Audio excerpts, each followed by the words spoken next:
It's hard to say why Nietzsche is so influential in some ways, because it's been pointed out that his thought is idiosyncratic. It's his own thought.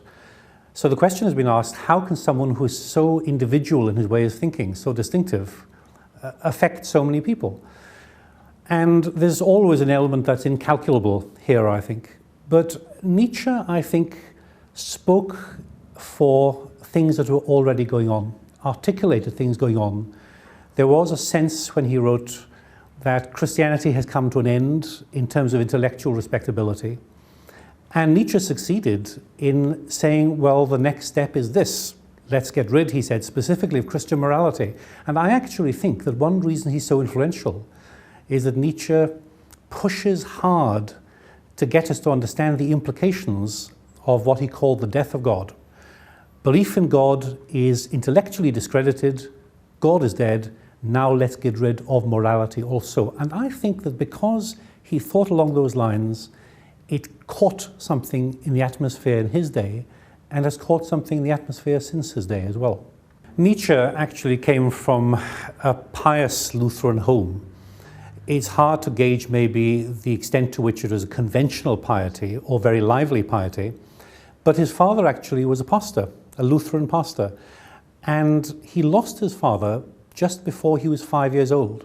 Some books say he was 5. Actually, Nietzsche was born late in the year, so they mistake that. He was actually only 4 when he lost his father. And Nietzsche was very, very fond of his father and grieved for his father for years and years afterwards. Still in his teen years, he would talk about remembering the sound of the church bells and the sound of the hymn they sang when his father's died at his father's funeral. So he was surrounded also by women. Now, people have made a lot of that, as you can imagine. There are psychological interpretations. There are aunts, grandmother, mother. So people have said, well, this influenced him. The fact he didn't have a father figure when he grew up. I leave aside psychological interpretation. Just to stick to the facts, he knew also a lot of sorrow when he was small because a brother died in infancy, other members of the family died. Then Nietzsche proceeded to school. He was born not far from Leipzig, and he went to school elsewhere, and he imbibed the classical world, the world of classical studies, Greek and Latin, and he loved that. He saw in this world something which attracted him very, very deeply. The cult, I think, of the autonomous, free-thinking, courageous Greek appealed to him immensely. He became a very good classical student, as a matter of fact, then went to university, and after university was appointed extremely young to a chair of classical philology in Basel. Not only appointed young, but he was appointed without undergoing the usual statutory examinations you had to undergo in order to have that position. He was there for 10 years officially, but I say officially because, as a matter of fact, he had to have breaks because of his ill health. He was plagued by ill health through a great deal of his life. He was pensioned off in 1879 after a 10-year period there, and then he wandered around Europe, Switzerland and Italy to a large extent, just living a wandering life. So it was a very solitary life that he lived. Nietzsche then, in 1889, he underwent a severe mental collapse. Textbooks often say that what happened was he saw a cart horse being flogged on the streets in Turin. Probably that happened, but we can't be absolutely certain. Anyway, according to textbooks, he saw the horse being flogged. He ran, embraced the horse's head, and collapsed, sobbing, which echoes, as a matter of fact, a story in Dostoevsky's Crime and Punishment. And Nietzsche was reading Dostoevsky. So it's intriguing, if one can use a word which is so cold, for what must have been a poignant event if it happened. Anyway, he didn't recover sanity. After 1889, he was clinically, I suppose the appropriate word was mentally unbalanced. And then he died in 1900. Now, Nietzsche had a sister. And his sister was married to someone who was strongly fascist. They actually went out to Paraguay at a certain stage, and they formed or joined some sort of colony there. She was very right-wing, her husband was very right-wing, he died, and she, when she returned to the family household, Nietzsche's sister began, as it were, to take command when Nietzsche was ill. And she would apparently let guests in to see him. He became a kind of celebrity in the last decade of his life. She would let guests in to see him, looking at him lying down there, as though he was some sort of demigod in deep thought. And the man, of course, was in a state of mental collapse.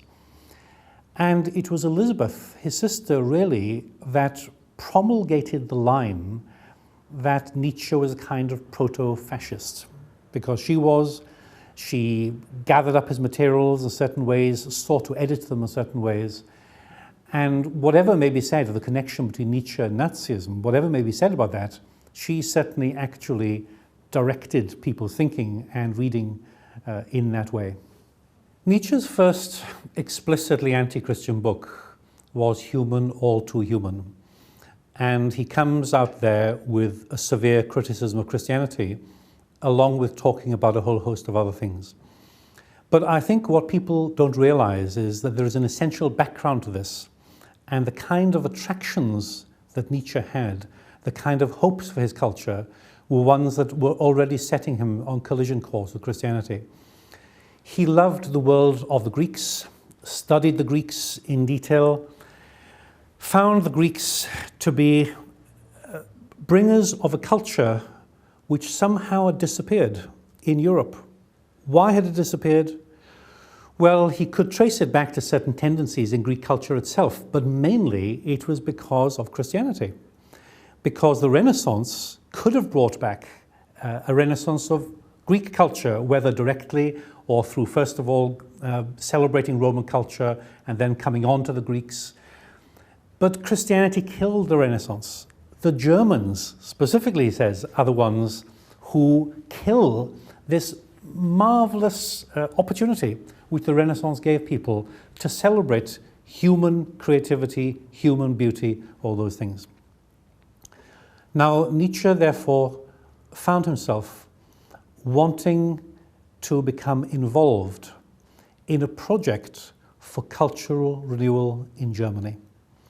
And the key man for that in the 1870s was Wagner, the 60s and 70s, which is when Nietzsche encountered him. And he found in Wagner actually a father figure. Wagner was born in the same year as was Nietzsche's father, apparently resembled him in appearance.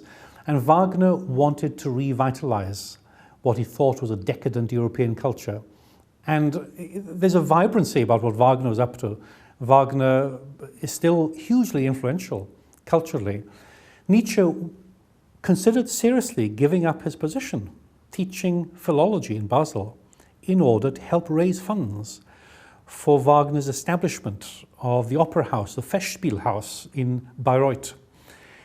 And he just longed to see a cultural renaissance where there was a celebration of humanity, none of this dark Christianity.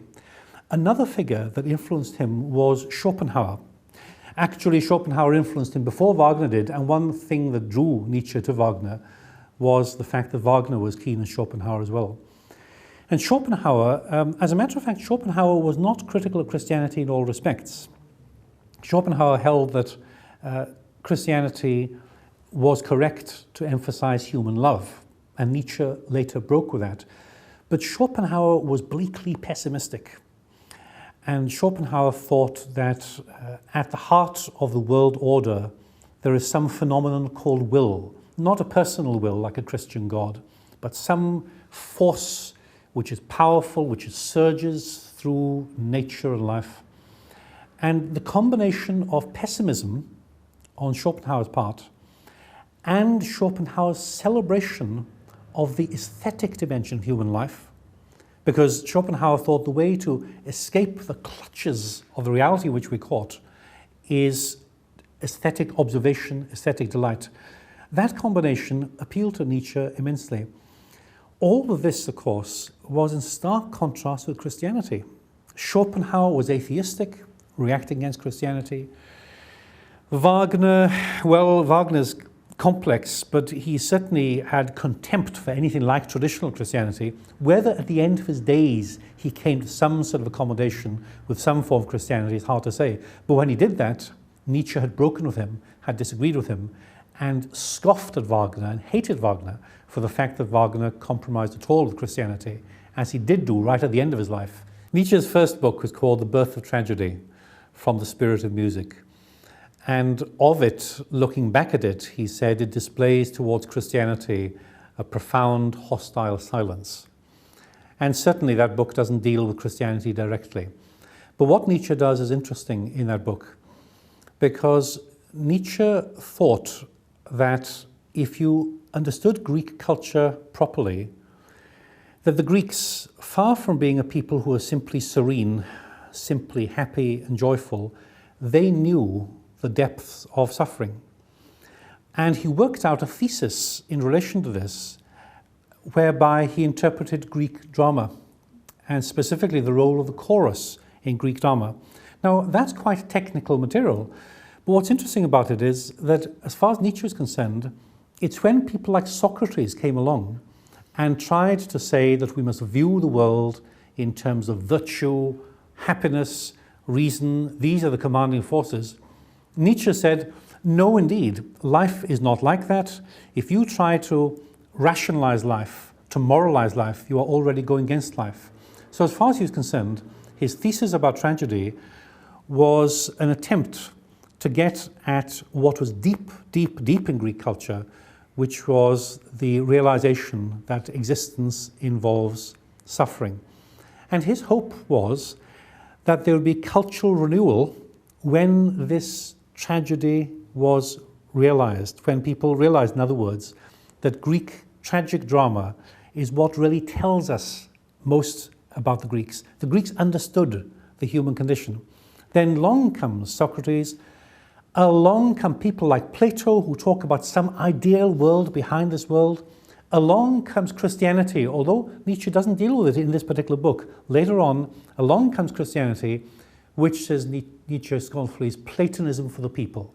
In other words, they believe at a popular level, rather than intellectual level like Plato, that there is another world, a greater world, a heavenly world, which makes this world unreal.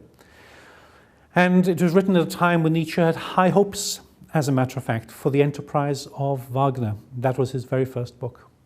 What Nietzsche does in The Birth of Tragedy is to contrast two figures, Apollo and Dionysus, from the pantheon of Greek deities, and working things out in a fairly technical argument, yet fairly brief argument as well.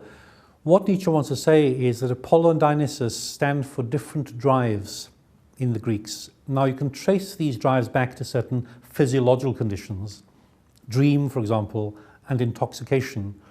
But Apollo stands for artistic form. Dionysus stands for suffering existence. Dionysus is the one who immerses himself in suffering existence. He is a tragic god. Now, what happens then in Greek culture is that the outward form, the craftsmanship of the literature, he's talking about specific periods and he goes into detail, the craftsmanship is an Apollonian work. That is to say, you give form to the culture, to literature, to drama, to music, but the underlying reality, it is embedded in Dionysus. So there's an Apollonian form, different words are sometimes used, Apolline, but Apollonian form to a suffering, tragic existence, symbolized by the god Dionysus. And Nietzsche thought of himself as the disciple of Dionysus. In fact, when Nietzsche went insane at the end of his life, he signed himself occasionally Dionysus. Then he would sign himself the crucified, talking about Jesus. But the contrast in the early days was between Dionysus and Apollo, later between Dionysus and Jesus, the crucified one.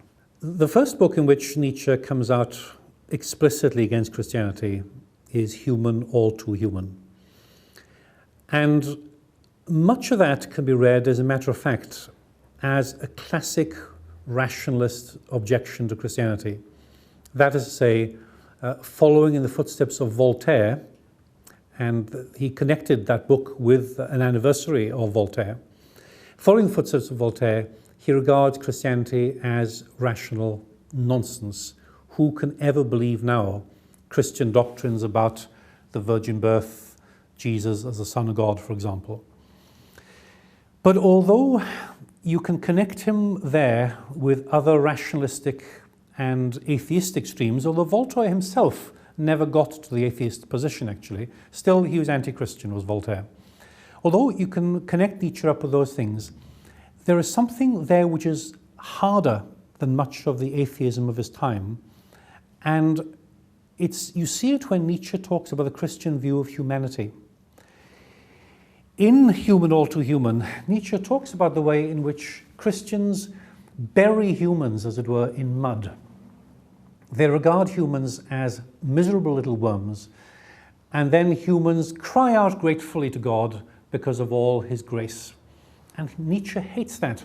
Now, you've had that before, but there's a passion in Nietzsche which is quite distinctive. However, after Human All Too Human, Nietzsche begins to develop what become more characteristically Nietzschean ways of thought which are really Nietzsche distinctively, rather than linking him to the past. And this is where I think we encounter his conclusion that God has died. Nietzsche says, God is dead. As far as he's concerned, intellectual culture knows that. But philosophers are pussyfooting around Christianity, trying to salvage something from the wreck of the death of God. They shouldn't try to do that.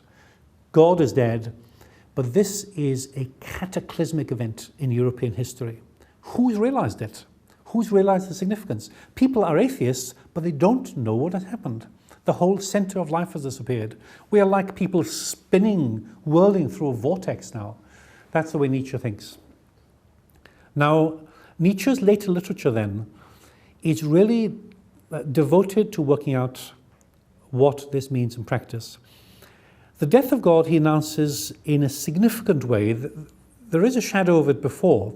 Actually, in Human All Too Human, there's a reference to it.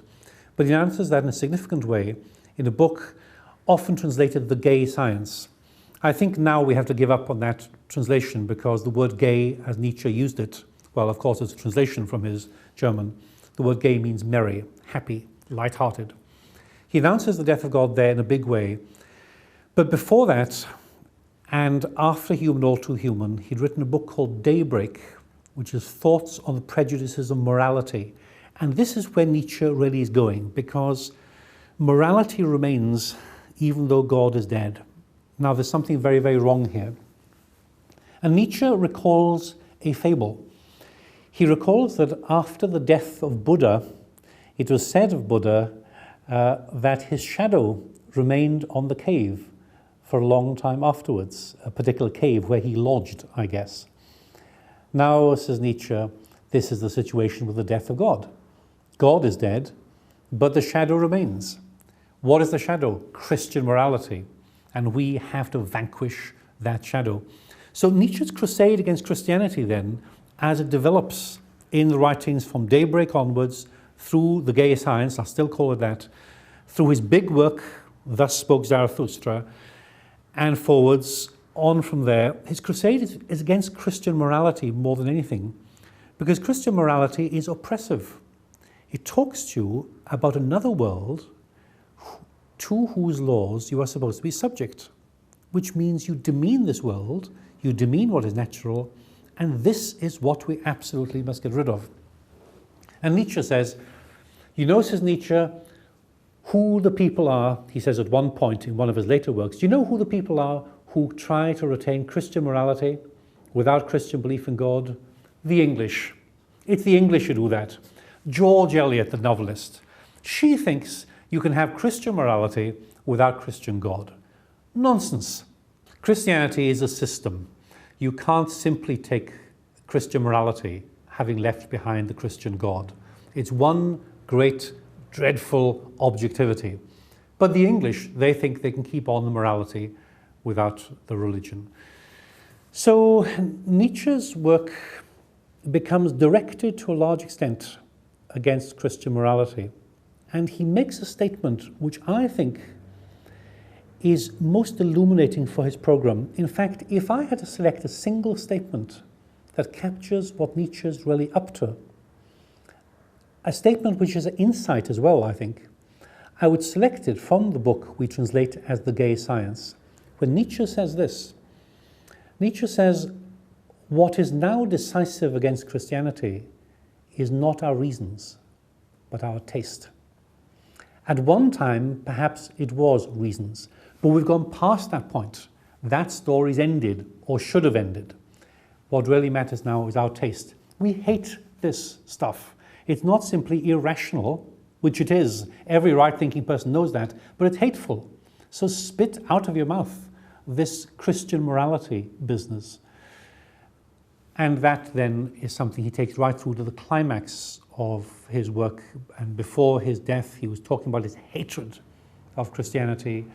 He called himself the Antichrist, although in German that can be translated the anti-Christian, but I think the Antichrist is what Nietzsche is really saying here. He called himself the Antichrist because it was a collision of values he was talking about. And if he had had life, he would have worked out some kind of constructive philosophy, by the look of it, on the revaluation of all values. We've got to get rid of the old values, but we've got to create new ones. That brings in what he thought was his great work, Thus Spoke Zarathustra. Nietzsche is also mistaken, I think, when he conceives of Christianity as something which is a purely otherworldly hope. Now, Christians themselves in the churches have criticized those who speak in those terms. And that is the point. Christians themselves have made that criticism. In other words, it doesn't belong to Christianity to be purely otherworldly. So when in Thus Spoke Zarathustra, the figure of Zarathustra says, let us love the earth, let us be true to the earth, forget other worlds, Christians want to say, look, at the heart of Christianity is the mandate to love God with heart, soul, strength and mind, and our neighbour as ourselves, which is a thoroughly this-worldly program of social transformation. Now, Nietzsche actually objects to that in certain ways as well, because he thought that things like democracy and socialism had risen out of Christianity. They were terribly egalitarian, and Nietzsche thinks humans aren't equals. He thinks there's some great ones. But at least he should have understood that Christianity is not really an otherworldly religion. It does believe in another world, but not to the exclusion of belief in the importance of this world. And yet he seems to think the Christians do not love the earth as they should, because they believe in another world as well. That shouldn't be the case. Christians should be able to hold both in equal esteem, as it were.